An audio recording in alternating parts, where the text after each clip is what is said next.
Welcome to Hateley Motorsport. Today we're back with another video about getting your car ready to go for daylighting come this new race season.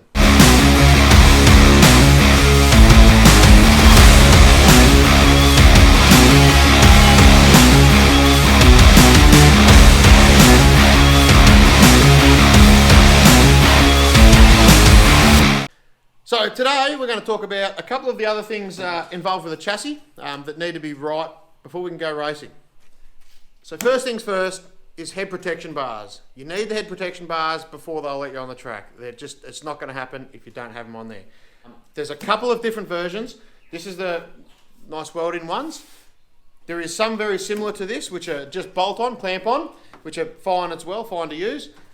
There's also some really nice ones that run a little bit differently that I would have liked to have put on this car, but they weren't in the rule book when I actually put this car together to race, so I didn't get them.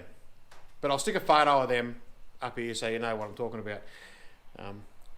Head protection bars, you need them. Another thing you need to make sure you've got is a rock screen. I've got mine held on with these nice aluminium clamps.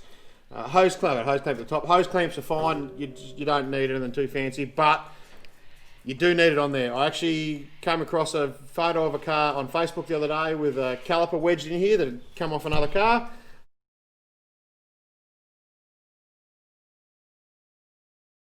If it had gone through without a rock screen, it would have been a very bad day. Another thing to double check you've got is a knee guard. A knee guard on your steering box, you need a knee guard. I've been guilty of this. I actually turned up with this car the first time to get this car daylighted, and completely missed that. For no reason, just completely forgot to put one on the car. It was okay because it wasn't a practice day. We weren't running or anything, but if I hadn't have had it, they wouldn't have let me run without it. So, knee guard, make sure you've got one on there, and you should be good to go.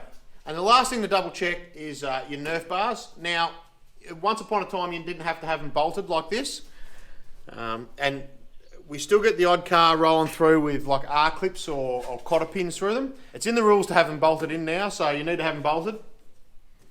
So just double check that. If you've bought a car of someone else especially, just make sure that they've actually got bolts in them and not R-clips or cotter pins they need to be bolted. And while we're talking Nerf bars, we'll go to the front because I've got another little tip for you that I've been caught with before as well. Now this is not really a safety problem, but it is something you should be aware of.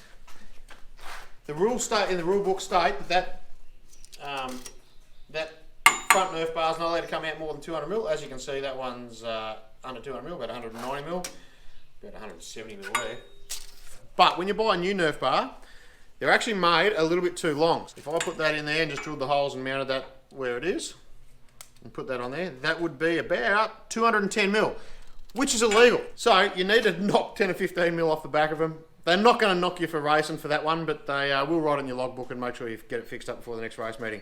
Just something to be aware of that catches people out every year. We get a couple of that come through like that, so chop the back off your Nerf bar before you put it on.